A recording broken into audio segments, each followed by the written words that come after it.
পশ্চিমবঙ্গে 11টি শিক্ষক ঐক্য মুক্ত মঞ্চের ডাকে মহামিছিল গণডেপুটেশন জেলা শাসক দফতরে। এদিন বর্ধমান রেল স্টেশন থেকে জমায়েত করে মিছিল পৌঁছয় জেলা শাসক দফতরে। কার্যত এদিন শিক্ষক ও শিক্ষার্থীগণ জেলা শাসক দফতরের বাইরে গেটে ধাক্কা দিয়ে হুড়মুড়িয়ে ঢুকে পড়ে। তাতে করে আইন শৃঙ্খলা উপেক্ষা না করে এই কাণ্ড ঘটায়। সুতরাং এই নিয়ে প্রশাসনিক মহলে ইতিমধ্যে আলোড়ন সৃষ্টি হয়েছে বলে সূত্রের খবর। উল্লেখ্য, এদিন শিক্ষক ও শিক্ষাকর্মী কল্যাণ সমিতির রাজ্য সম্পাদক নন্দদুলাল দাস জানান, 20 দফা দাবির ভিত্তিতে আজকের এই জেলা শাসক অভিযান। কার্যত দীর্ঘ বছর ধরে শিক্ষক অস্থায়ী কর্মীদের বঞ্চিত রাখা হয়েছে। এমতো অবস্থায় সরকারি সুযোগ সুবিধা দিতে হবে, যেমন স্থায়ীকরণ, সঠিক বেতন, পেনশন ইত্যাদি। এদিন জেলা শাসক দফতরের সামনে দাঁড়িয়ে মুখ্যমন্ত্রী মমতা বন্দ্যোপাধ্যায়কে হুঁশিয়ারির উচ্চারণ করে বলেন, আগামী 11ই জানুয়ারি রাজ্যে 5 লক্ষ অনুমোদনহীন শিক্ষকরা নবান্ন ঘেরাওয়ের ডাক দেন।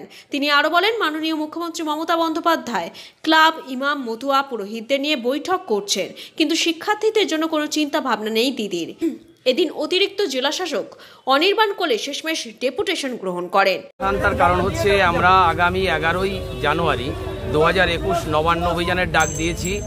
11টি সংগঠন মিলে সর্বশিক্ষা মিশনে কর্মরত 500 শিক্ষক, শিক্ষাবন্ধু, এসএসকে, এমএসকে, কম্পিউটার শিক্ষক, বৃত্তিমূলক শিক্ষক, প্রাণীবন্ধু, প্রাণীমিত্র, প্রাণীসেবী, স্পেশাল এডুকেটর, মাদ্রাসা, এরকম 11টি সংগঠন মিলে যারা দীর্ঘ 10 বছর ধরে বঞ্চিত। আমাদের প্রধানতম দাবি হচ্ছে সমকাজের সমবেতনের নিরিখে শিক্ষাগত যোগ্যতার ভিত্তিতে বেতন কাঠামো নির্ধারণ করতে হবে। এবং আপনারা শুনলে অবাক হবেন যে এখানে মোহাম্মদ বিন তুগলকের রাজত্ব চলে। কেন এই কথা বলছি? কারণ এমএ পাশের থেকে এখানে বিএ পাশের বেতন বেশি, এমএ পাশের থেকে 12 ক্লাস পাশের বেতন বেশি, এমএ পাশের থেকে মাধ্যমিক পাশের বেতন বেশি, এমএ পাশের থেকে 8 পাশেরও বেতন বেশি।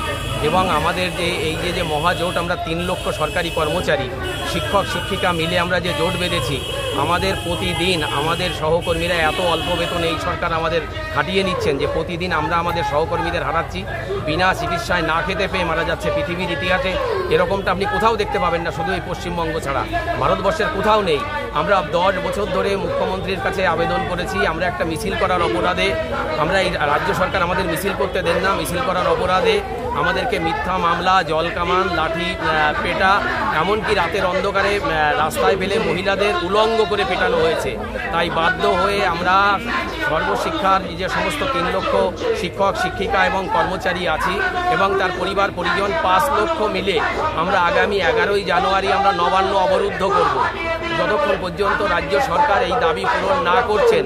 এবং আপনাদের আমি মনে করিয়ে দিতে চাই, এই মুখ্যমন্ত্রী 2009 সালে তিনি বলেছিলেন যে তিনি যদি ক্ষমতায় আসেন সবাইকে স্থায়ীকরণ করবেন, শিক্ষাগত যোগ্যতার ভিত্তিতে বেতন কাঠামো। এখন দেখার এই 5 লক্ষ শিক্ষার্থীরা কোন পথে হাঁটবেন। নবান্ন ঘেরাও করে কি সুরাহা মিটবে, নাকি সামনে 2021 সালে বিধানসভা ভোটের আগে এই কর্মসূচি? আমজাদ আলীর রিপোর্ট, পূর্ব বর্ধমান।